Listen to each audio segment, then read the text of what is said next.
അസ്സലാമു അലൈക്കും വറഹ്മത്തുള്ളാഹി വബറകാതുഹു. ബിസ്മില്ലാഹിർ റഹ്മാനിർ റഹീം. അൽഹംദുലില്ലാഹി റബ്ബിൽ ആലമീൻ.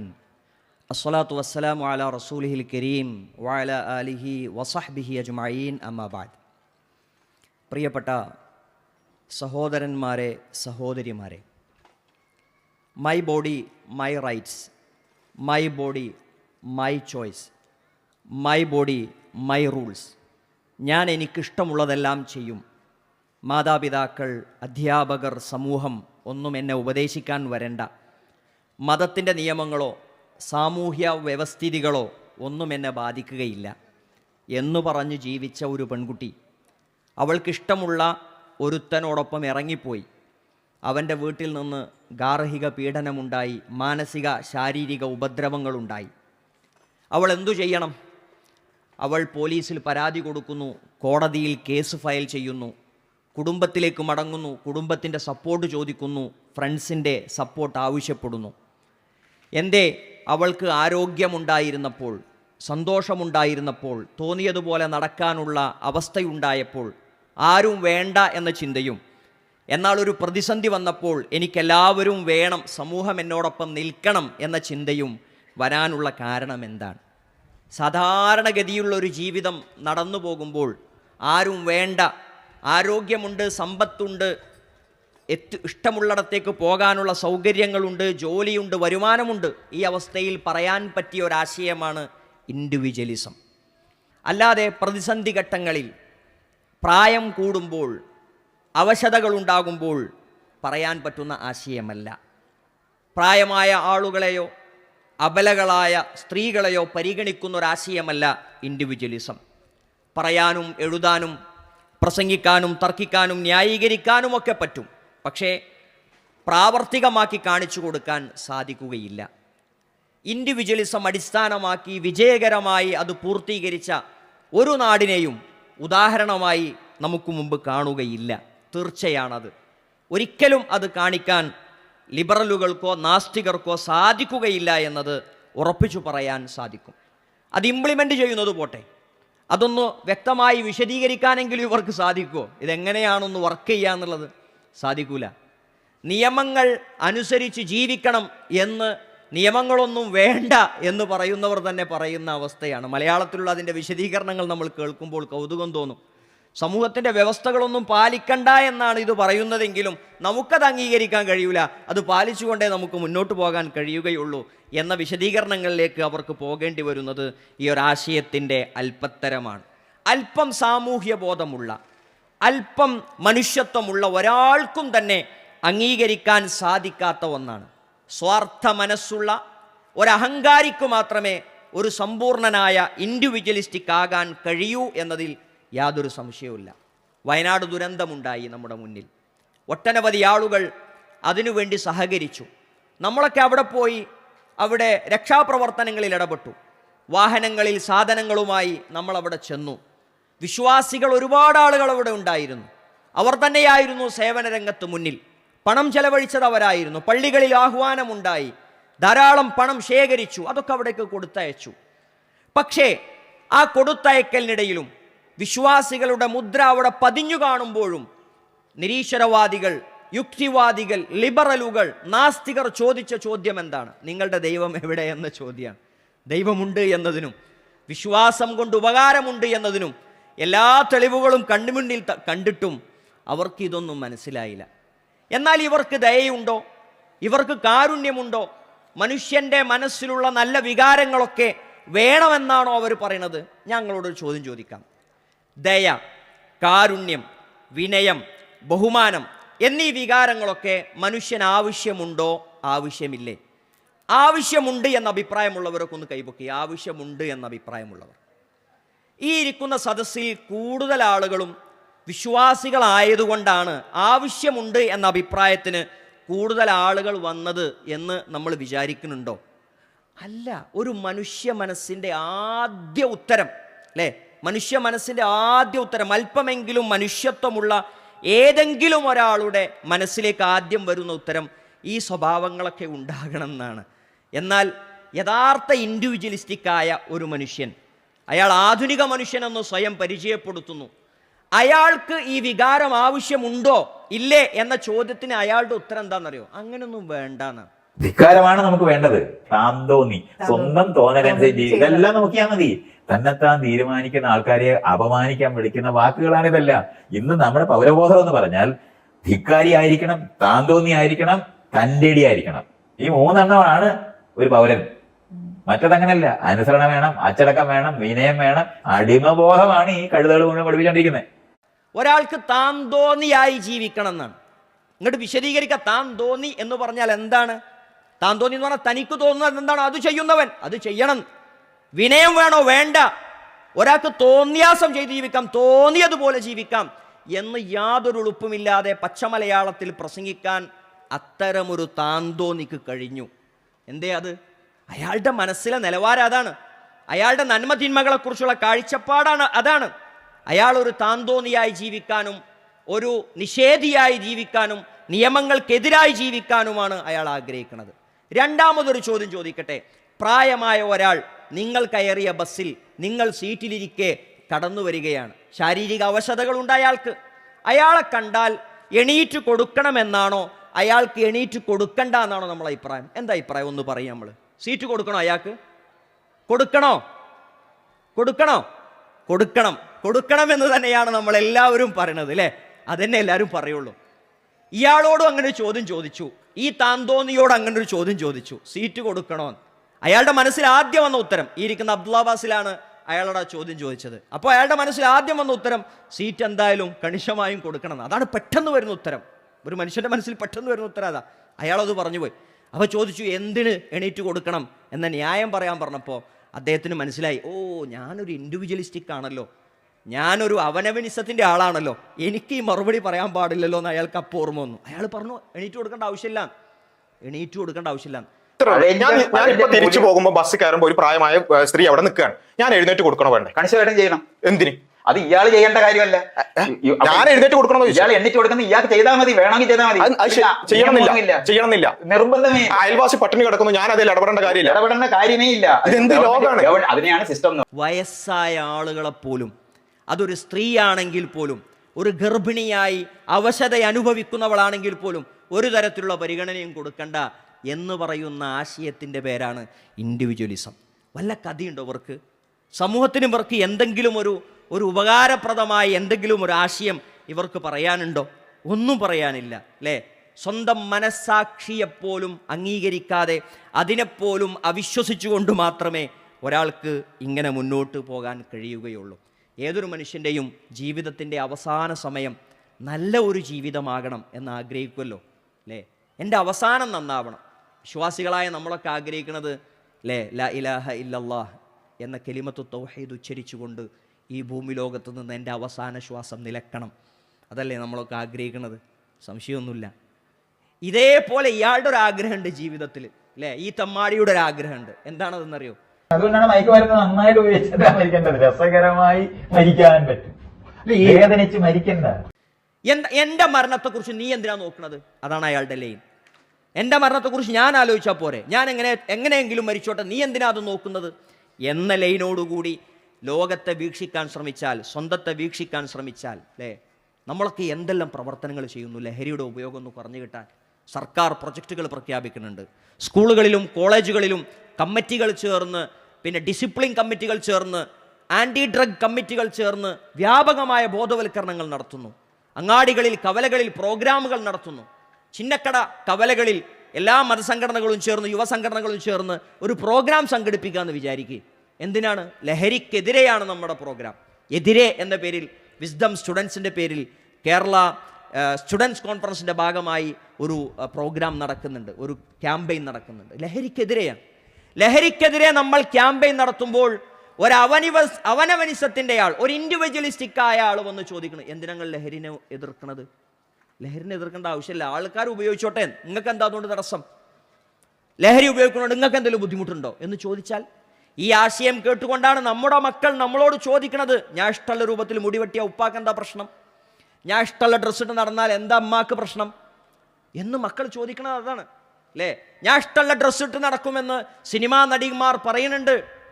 അവർ പറയുന്നുണ്ട്, എന്നാൽ അതുപോലെ തന്നെ വ്യവസായിക്കും പറയാം എന്ത്, ഞാൻ ഇഷ്ടമുള്ള വർത്താനം ഞാനും പറയുന്നു, അയാൾക്കും പറഞ്ഞുകൂടാ? അത് നമ്മൾ പറഞ്ഞ രണ്ടാൾ പറഞ്ഞതും തെറ്റാണെന്നാണ്, രണ്ടാൾ പറഞ്ഞതും തോന്നിയാസാണെന്ന്, രണ്ടാളെയും നിലക്ക് നിർത്തണം എന്നാണ്.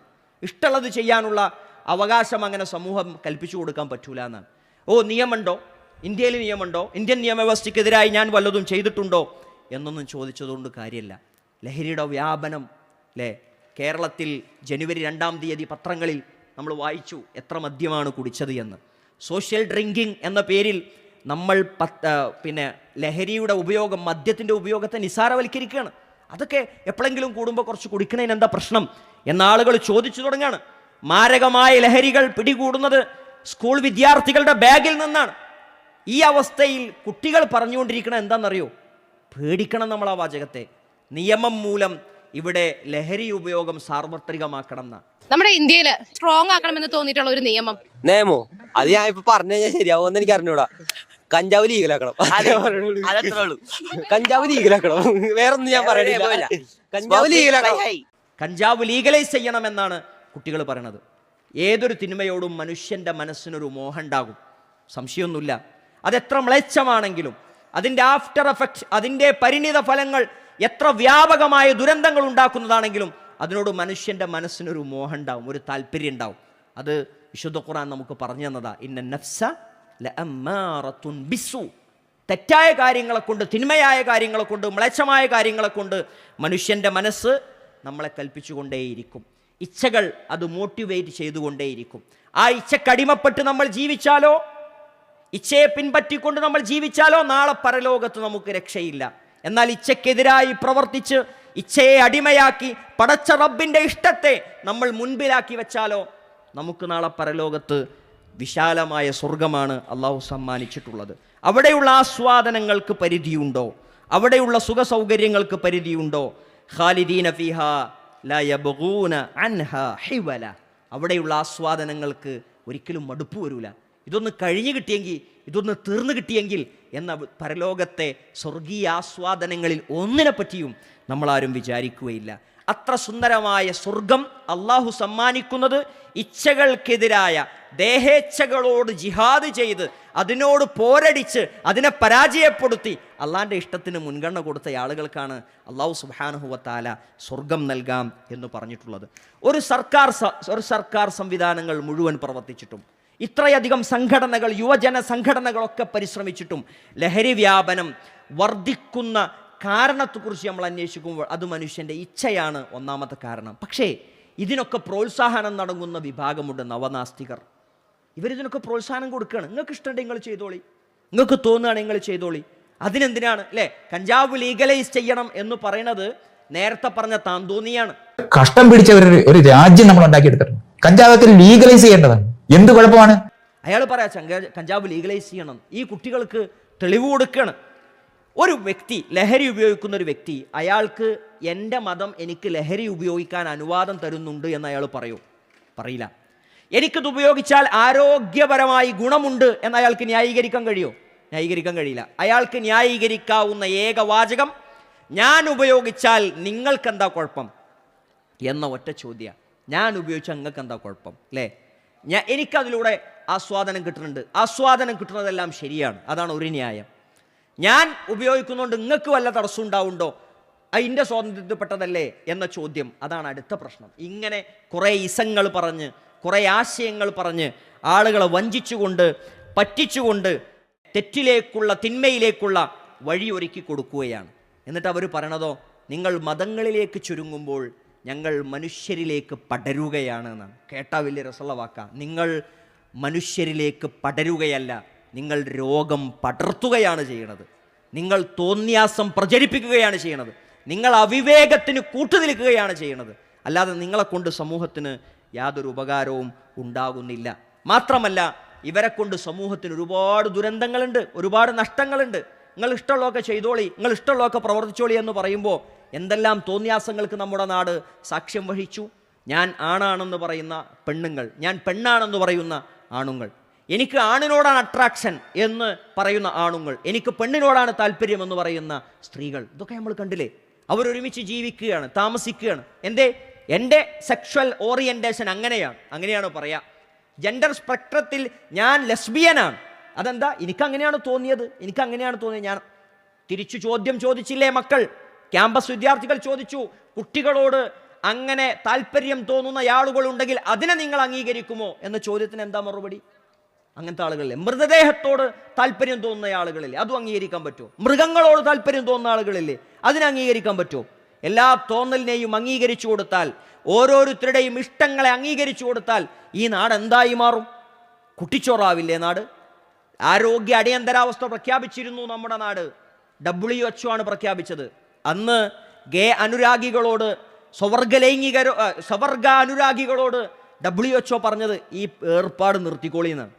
ഇല്ലെങ്കിൽ മങ്കി പോക്സ് പടർന്നു പിടിച്ച സാഹചര്യമാണ്, നിങ്ങളാണ് അതിൻ്റെ കാരണക്കാർ, നിർത്തിക്കോളി എന്നാണ് പറഞ്ഞത്. ഗുണകരമായ ഒരു കാര്യമാണോ ഇത്? ആണോ?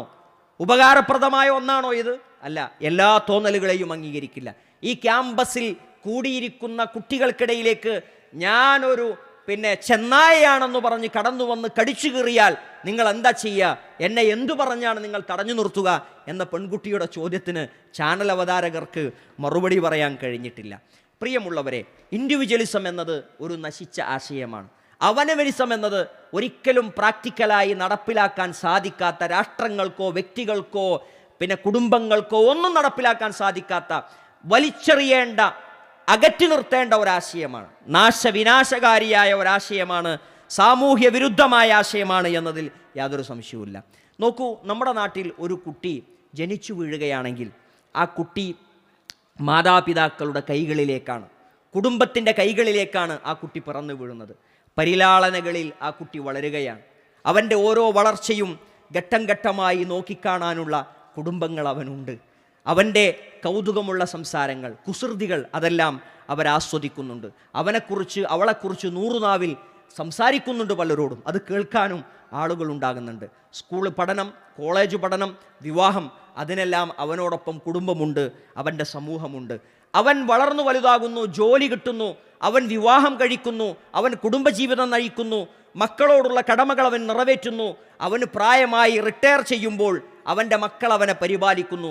പേരമക്കളുടെ കുസൃതികളിൽ ആസ്വദിച്ചും സന്തോഷിച്ചും ജീവിതത്തിൻ്റെ സന്തോഷ സന്താപങ്ങളിലെല്ലാം കുടുംബവും സമൂഹവും കൂടെ നിന്നുകൊണ്ടാണ് അവൻ ഈ ഭൂമി ലോകത്തുനിന്ന് വിട പറയുന്നത്. വിട പറയുമ്പോഴും അവനെ പരിചരിക്കാനും നോക്കാനും അവൻ ആവശ്യമുള്ള കാര്യങ്ങൾ ചെയ്തു കൊടുക്കാനും അവൻ്റെ സമൂഹം അവനോടൊപ്പം ഉണ്ടാകുന്നു. എന്നാൽ ഇൻഡിവിജ്വലിസത്തിൻ്റെ ലോകത്തിലെ ഒരു ഐഡിയൽ പേഴ്സണാലിറ്റി ആരാണ്? അവൻ ജനിച്ചു വീഴുന്നു ആശുപത്രിയിൽ, അവൻ പരിപാലിക്കപ്പെടുന്നു ഒരു ഡേ കെയറിൽ, അവൻ പഠിച്ചു വളരുന്നു സ്കൂളിൽ, പ്രീ സ്കൂളിൽ, കോളേജിൽ അവൻ്റെ പഠനം പൂർത്തിയാക്കുന്നു, അവൻ ഏതെങ്കിലും ഒരു കമ്പനിയിൽ ജോലി ചെയ്യുന്നു.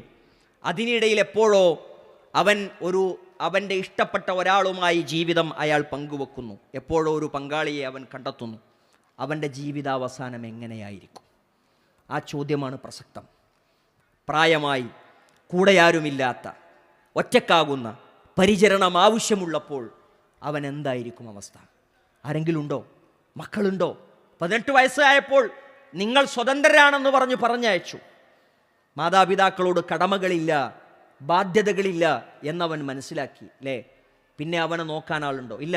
ഓൾഡ് ഏജ് ഹോമിൽ അവൻ അഭയം പ്രാപിക്കുന്നു. അല്ലെങ്കിലോ അവൻ്റെ മുമ്പിൽ ഒരു ഓപ്ഷൻ ഉണ്ട്, ആത്മഹത്യ ചെയ്യുക എന്ന ഓപ്ഷൻ. ആത്മഹത്യക്ക് വേണ്ടി പുതിയ മെഷീനുകൾ കണ്ടെത്തുമ്പോൾ അത് ശാസ്ത്രീയമായ നേട്ടമാണ് എന്നാണ് വ്യാഖ്യാനം. ആത്മഹത്യക്ക്, സ്വയം വധത്തിന് അനുവാദം കൊടുക്കുമ്പോൾ അത് ഒരു സാമൂഹിക നേട്ടമായിക്കൊണ്ടാണ് അവതരിപ്പിക്കുന്നത്. പ്രായമായ ആളുകളൊക്കെ എന്താ ചെയ്യേണ്ടത്? നമ്മുടെ നേരത്തെ താൻ തോന്നി അതിന് മറുപടി പറഞ്ഞു തന്നിട്ടുണ്ട്. അയാൾ പറയണത് മക്കൾക്കൊക്കെ ഭാരമാകുന്നുണ്ടെന്നുണ്ടെങ്കിൽ അയാളാണ് ജീവിതത്തിൽ നിന്ന് ഒഴിഞ്ഞു കൊടുക്കണം എന്നാ. ഒരു പ്രായമായ ആളിനെ നോക്കാനായിട്ട് സമൂഹത്തിന് എത്ര കാശ് ചെലവാണ്? ഇനി അടുത്തത് എത്ര യൗവനമുള്ളവരുടെ ജീവിതം അതിന് ചുറ്റിനും ഹോമിക്കേണ്ട ആവശ്യം. ഇതൊക്കെ നമ്മൾ മനസ്സിലാക്കുന്നുണ്ട്. പ്രയോജനരഹിതമായി ജീവിക്കരുത്. അത് അവർക്ക് പ്രയോജനകരമായി ജീവിക്കുന്നതിന് എത്ര കഴിയും അവിടെ വരെ പോവാം, ഒരു കുഴപ്പമില്ല. അത് കഴിഞ്ഞാൽ സുല്ലിടണം. ആ സുല്ലിടുന്നതിനെ പറ്റിയാണ് ഞാൻ പറയുന്നത്. അത് നന്നായിട്ട് ബോധപൂർവ്വം കോൺഷ്യസ് ആയിട്ട് ചെയ്യാവുന്നത്. അതന്നെയാണ് അസിസ്റ്റന്റ് ഡെത്ത്. അതുകൊണ്ട് മരണം വളരെ നന്നായി സ്വീകരിക്കാൻ പഠിക്കുക എന്നുള്ളതാണ് അവർ ചെയ്യേണ്ടത്. അത് ഞാൻ ഇവിടുത്തെ സകല വയസ്സന്മാരോടും അഭ്യർത്ഥിക്കുന്നതാണ്. നിങ്ങളുടെ മക്കളുടെ കാശ് കളയാതെ അവരവരുടെ മരണം വരിക്കാൻ പഠിക്കണം എന്നുള്ളത് മാത്രമേ എനിക്ക് പറയാനുള്ളൂ. മരിക്കണം, ജീവിതത്തിൽ നിന്നും മാറിക്കൊടുക്കണം. അതാണ് ഗുണപരമായ മാറ്റമായി അയാൾ വിശദീകരിക്കുന്നുണ്ട്. ഈ ആശയത്തെയാണോ നമ്മൾ സ്വീകരിക്കേണ്ടത് എന്ന് നമ്മൾ കൃത്യമായി ആലോചിക്കുക. ഒരു പ്രൊഡക്റ്റീവ് ഏജിലെ അഥവാ നിർമ്മാണാത്മകമായ ഒരു കാലഘട്ടത്തിലെ ഒരാളെ കൊണ്ട് ഉപകാരം കിട്ടുന്ന കാലത്തിൽ മാത്രം സ്വീകരിക്കാവുന്ന, സമ്പത്തുള്ളവർക്ക് മാത്രം പിൻപറ്റാവുന്ന, പാവങ്ങളെ തീരെ പരിഗണിക്കാത്ത, ആവശ്യക്കാരുടെ ആവശ്യങ്ങൾ തീരെ മനസ്സിലാക്കാത്ത ഒരാശയമാണ്. തികച്ചും സ്വാർത്ഥ താല്പര്യക്കാരായ ആളുകളാണ് ഇൻഡിവിജ്വലിസ്റ്റുകൾ.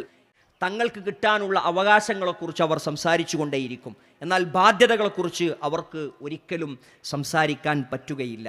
ജീവിതം ഒരു ലക്ഷ്യബോധമില്ലാതെയാണ് അവരുടേത് മുന്നോട്ട് പോയിക്കൊണ്ടിരിക്കുന്നത്. പരമാവധി ജീവിതം ആസ്വദിക്കണം, എന്നെ ഉപദേശിക്കാൻ ആരും വരരുത്, ഞാനൊരു സ്വതന്ത്രനായ വ്യക്തിത്വമാണ് എന്നൊക്കെ പറഞ്ഞ് സ്വാതന്ത്ര്യത്തിൻ്റെയും സൗകര്യത്തിൻ്റെയും സന്തോഷത്തിൻ്റെയും വാക്കുകളിൽ അയാൾ സംസാരിച്ചു കൊണ്ടേയിരിക്കും. അവനോട് ചോദിക്കുകയാണ്, അല്ല നിൻ്റെ ബയോളജിക്കൽ നീഡ്സ്, നിൻ്റെ ശാരീരികമായ വൈകാരികതകൾ നിനക്ക് പൂർത്തീകരിക്കണ്ടേ എന്ന് ചോദിച്ചാൽ അവന് പറയാനുള്ള മറുപടി, ശാരീരികമായ വൈകാരികതകൾ പൂർത്തീകരിക്കാൻ വിവാഹം തന്നെ കഴിക്കണമെന്നില്ലല്ലോ, വിവാഹം കഴിക്കാതെയും അങ്ങനെ ജീവിക്കുന്ന എത്രയോ വ്യക്തികളുണ്ടല്ലോ എന്നാണ് അവൻ്റെ മറുപടി. ഞാനൊരു കാര്യം ചോദിക്കട്ടെ, ഇനി എനിക്ക് വിവാഹം കഴിക്കുക എന്ന ഒരു കാര്യം താല്പര്യമില്ലെന്നിരിക്കട്ടെ, എനിക്കൊരു ഭാര്യയെ കൂടെ കൊണ്ടുനടക്കാനോ പോറ്റാനോ ഉള്ളൊരു ചുറ്റുപാടില്ല, ഞാനൊരു വിവാഹത്തിന് തയ്യാറല്ല, പക്ഷെ എനിക്ക് സെക്സ് ആവശ്യമായിട്ടും വരുന്നുവെങ്കിൽ ഞാൻ എന്ത് ചെയ്യണം പറയും? ശരിയാണ്, അതിന് ഒരു സാഹചര്യം സൊല്യൂഷൻ ഫോർ ദാറ്റ് വേണ്ടേ? അതിനിവിടെ സംവിധാനം ഉണ്ടാകണമെന്നാണ്. അതിനിവിടെ ലൈംഗിക തൊഴിലാളികളുടെ സ്ട്രീറ്റുകൾ നമ്മുടെ നാട്ടിൽ ഉണ്ടാകണമെന്നാണ്. വിദേശ രാജ്യങ്ങളിലൊക്കെ യാത്ര ചെയ്തു വരുന്ന സഞ്ചാരിക്കും പറയാനുള്ളത്, അതിനൊന്നും ഇവിടെ സൗകര്യമില്ലാത്ത നാട് എന്ത് നാടാണ് എന്നാണ് അയാൾക്ക് ചോദിക്കാനുള്ളത്. അത്തരം തോന്നിയാസികളാണ് ഇവരുടെ നേതാക്കന്മാർ എന്നത് അവരുടെ സ്വഭാവവും അവരുടെ സംസ്കാരവും അവരുടെ ജീവിത രീതിയും എന്താണ് എന്ന് മനസ്സിലാക്കാനുള്ള വ്യക്തമായ ഉദാഹരണങ്ങളായി നമ്മുടെ മുന്നിൽ നിൽക്കുകയാണ്. അപ്പോൾ ഈ ബന്ധങ്ങൾക്കിടയിൽ മക്കളുണ്ടായിപ്പോയാൽ എന്തു ചെയ്യണം? മക്കളുണ്ടായാൽ എന്താ ചെയ്യേണ്ടത്? അതിലവർക്ക് സംശയമൊന്നും പറയാനല്ല. മക്കളുണ്ടായാൽ അത് ഭാര്യമാർ നോക്കണം എന്നാണ്. ഭാര്യമാരല്ല, അവരുടെ പങ്കാളികൾ നോക്കണം. അവിടുത്തെ സ്ത്രീകൾ നോക്കണം. പുരുഷന് ബാധ്യത ഉണ്ടോ? പുരുഷന് ബാധ്യതയല്ല. പുരുഷന് ബാധ്യത കെട്ടിവെക്കാൻ വേണ്ടിയാണ് വിവാഹം എന്ന സംവിധാനം ഇവിടെ കൊണ്ടുവന്നിട്ടുള്ളത് എന്നാണ് ഇവരുടെ വ്യാഖ്യാനങ്ങൾ. അല്ലേ, വിവാഹം എന്നുള്ള സംവിധാനം ഒരു അനാവശ്യമാണ്. വിവാഹം കഴിക്കണം എന്തിനാണ്? ലൈംഗികതക്ക് വിവാഹം കഴിക്കണ്ട, അത് തോന്നിയ പോലെ എവിടെ നിന്നും കിട്ടും. പിന്നെ ഇത് പുരുഷന്റെ മേൽ ബാധ്യത കെട്ടിവെക്കാൻ വേണ്ടി സമൂഹം ഉണ്ടാക്കി വെച്ചിട്ടുള്ളൊരു അനാവശ്യമാണ് എന്നാണ് ഇയാളുടെ വ്യാഖ്യാനം.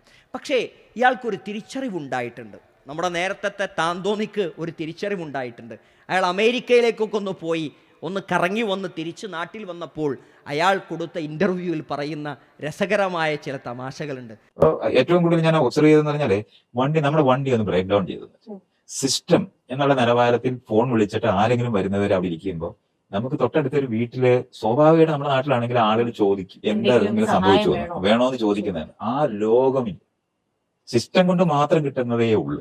നമുക്കെന്നാ ഒരു അത്യാവശ്യമുണ്ട്, അതിന് അടുത്ത വീട്ടിലോട്ട് കയറാമെന്ന് ആലോചിച്ചാൽ അവിടെ ഉള്ളവരെ അവിടെ നിൽക്കും. ഈ വീട്ടിലേക്ക് കയറാൻ പറ്റുമോ എന്ന് ആലോചിക്കുകയേ പറ്റുള്ളൂ. ഓടിച്ച് കയറാൻ പറ്റി ആലോചിക്കാൻ പറ്റത്തില്ല. അവര് കഥ തുറക്കത്തില്ല എന്നുള്ളത് മാത്രമല്ല, അവരപ്പൊ തന്നെ പോലീസിനെ വിളിക്കുന്നുണ്ട്. നമ്മുടെ നാട്ടിലേക്ക് വളരെ എളുപ്പത്തിലൊക്കെ റോഡിന്റെ സൈഡിൽ ഒരാൾ ആക്സിഡന്റ് ആയാൽ ഉടനെ തന്നെ ആൾക്കാരെടുത്ത് ആശുപത്രിയിൽ എത്തിക്കാന്നൊക്കെ പറയുന്നൊന്നും ആരോടും ചോദിച്ചിട്ടൊന്നുമില്ല. പണ്ട് ബാസിലുമായി സംസാരിച്ചപ്പോൾ അയാൾ പറഞ്ഞിരുന്ന സാമൂഹ്യ വ്യവസ്ഥകളൊന്നും വേണ്ടാന്നാണ്. ഇവിടെ സിസ്റ്റങ്ങളുണ്ടല്ലോ, സംവിധാനങ്ങളുണ്ടല്ലോ, ഭരണകൂടമുണ്ടല്ലോ, അവരാണ് ഇതൊക്കെ നിർവഹിക്കേണ്ടത് എന്നാണ്.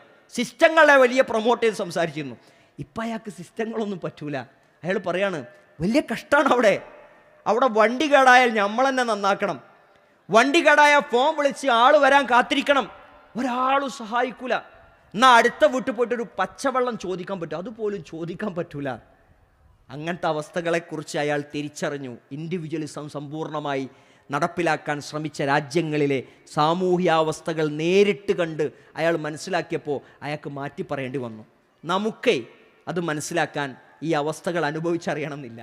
നമുക്ക് ഇസ്ലാം പഠിപ്പിച്ചു തന്നിട്ടുണ്ട്. വ്യക്തികളുടെ സ്വാതന്ത്ര്യത്തിന് അതിൻ്റേതായ വില കൽപ്പിക്കുന്നുണ്ട്. അയാളുടെ സ്വകാര്യതക്ക് അതിൻ്റേതായ വില കൽപ്പിക്കുന്നുണ്ട്. ഒരാൾ മറ്റൊരാളുടെ സ്വകാര്യതയിൽ അനാവശ്യമായി കയറി ഇടപെടരുത് എന്ന് കർശനമായ വിലക്ക് ഇസ്ലാമിലുണ്ട്. അതിലൊന്നും സംശയമല്ല, ഇസ്ലാം അതൊക്കെ കൃത്യമായി പഠിപ്പിച്ചു തന്നിട്ടുണ്ട്. പക്ഷേ വ്യക്തിയുടെ എല്ലാ സ്വാതന്ത്ര്യവും എല്ലാ ഇഷ്ടങ്ങളും അനുവദിച്ചു കൊടുക്കണം എന്ന് പറയാൻ പറ്റുമോ? അത് ഇസ്ലാം എന്ന് മാത്രമല്ല, മറ്റു മതങ്ങൾക്കെന്ന് മാത്രമല്ല, ഒരു സമൂഹത്തിനും അംഗീകരിച്ചു കൊടുക്കാൻ പറ്റില്ല. ട്രാഫിക് സിഗ്നൽ ഉള്ളിടത്ത് ട്രാഫിക് സിഗ്നൽ എല്ലാവരും പാലിക്കണം. ഒരു വണ്ടിയുടെ പിന്നിൽ അടുത്ത വണ്ടി നിർത്തി എല്ലാവരും ഒരുപോലെ സഞ്ചരിക്കാൻ ശ്രമിക്കണം. സമൂഹത്തിൽ എല്ലാവർക്കും പരസ്പരം സ്നേഹവും ബഹുമാനവും ആദരവും കൊടുത്ത് അങ്ങനെയുള്ളൊരു ജീവിതമാണ് വേണ്ടത്. തോന്നിയതുപോലുള്ളൊരു ജീവിതം അനുവദിച്ചു കഴിഞ്ഞാൽ ഈ നാട് കുട്ടിച്ചോറാകും എന്ന കാര്യത്തിൽ യാതൊരു സംശയവുമില്ല. മതം വിട്ടുകഴിഞ്ഞാൽ എന്തൊക്കെയോ വേലിക്കെട്ടുകൾ പൊട്ടിച്ചെറിഞ്ഞ് ഞങ്ങൾ സ്വതന്ത്രരായി മാറി എന്നാണ് ചിലരെങ്കിലും വിചാരിക്കുന്നത്. മതത്തിൻ്റെ സംരക്ഷിത വലയത്തിൽ നിന്ന് നിങ്ങൾ പുറത്തു പോയി കഴിഞ്ഞാൽ നിങ്ങൾ മറ്റൊരു വേലിക്കെട്ടിനുള്ളിലേക്കാണ് പോകുന്നത്. ഉപഭോഗ സംസ്കാരത്തിൻ്റെ വേലിക്കെട്ടിലേക്കാണ് നിങ്ങൾ ചെന്നെത്തുന്നത്. മുതലാളിത്തത്തിൻ്റെ അടിമകളായിക്കൊണ്ടാണ് പിന്നീട് നിങ്ങൾ മാറുന്നത് എന്ന കാര്യത്തിൽ യാതൊരു സംശയവുമില്ല. ഇവിടെ ഇത്തരം ആശയങ്ങളെ ഇത്തരം ആശയങ്ങളെ ശക്തമായി പ്രചരിപ്പിക്കുന്ന ആളുകൾ കമ്മ്യൂണിസത്തിൻ്റെ ആളുകളും സോഷ്യലിസത്തിൻ്റെയും ആളുകളാണ്.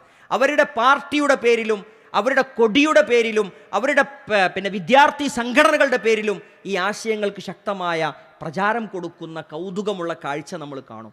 എങ്ങനെയാണ് കമ്മ്യൂണിസവും സോഷ്യലിസവും സ്വീകരിച്ച ഒരാൾക്ക് ഇൻഡിവിജ്വലിസത്തെ അംഗീകരിക്കാൻ കഴിയുക? ഒരിക്കലും അംഗീകരിക്കാൻ കഴിയില്ല. ഒരു വ്യക്തിക്ക് അവൻ്റെ സ്വന്തം സമ്പത്തിൽ പോലും അധികാരമില്ല എന്നും ആ അധികാരം പോലും സ്റ്റേറ്റിനാണ്, ഭരണകൂടത്തിനാണ് എന്ന് പറയുന്ന ആളുകളാണ് അവർ. അതാണ് അവരുടെ അടിസ്ഥാന ആശയം. അങ്ങനത്തെ ഒരാൾക്ക് അല്ലേ ഇവിടെ നടപ്പിലാകേണ്ട സാമ്പത്തിക വ്യവസ്ഥ എന്താണ്? ഇൻഡിവിജ്വലിസത്തിൻ്റെ സാമ്പത്തിക വ്യവസ്ഥ മനുഷ്യൻ്റെ സമ്പദ്ഘടനയിൽ അവൻ്റെ സ്വാതന്ത്ര്യത്തിൽ സ്റ്റേറ്റ് യാതൊരു തരത്തിലും ഇടപെടാതെ അവൻ്റെ യാതൊരു വിലക്കുകളും വെക്കാതെ അങ്ങനത്തെ ഒരു സാമ്പത്തിക ക്രമം ഇവിടെ വേണമെന്നാണ് ഇൻഡിവിജ്വലിസം അവകാശപ്പെടുന്നത്. ആ അവകാശപ്പെടുന്ന അവകാശവാദത്തെ എങ്ങനെയാണ് കമ്മ്യൂണിസവും സോഷ്യലിസവും പ്രസംഗിക്കുന്ന ആളുകൾക്ക് സ്വീകരിക്കാൻ കഴിയുക എന്നത് വലിയ അത്ഭുതമുള്ള കാര്യമാണ്. നമ്മെ സംബന്ധിച്ചിടത്തോളം മതം നമുക്ക് നൽകുന്ന സുരക്ഷിത വലയമുണ്ട്. ആ സുരക്ഷിത വലയത്തിൻ്റെ ഉള്ളിൽ യഥാർത്ഥമായ ദീനിനെ മനസ്സിലാക്കിക്കൊണ്ട് മുറുകെ പിടിച്ചുകൊണ്ട് ജീവിതം മുന്നോട്ട് കൊണ്ടുപോകാൻ പരിശ്രമിക്കുക. അതാണ് നമുക്ക് സുരക്ഷിതമായ മാർഗം. അള്ളാഹു നമ്മെ അനുഗ്രഹിക്കുമാറാകട്ടെ. അസ്സലാമു അലൈക്കും വറഹ്മത്തുള്ളാഹി വബറകാതുഹു.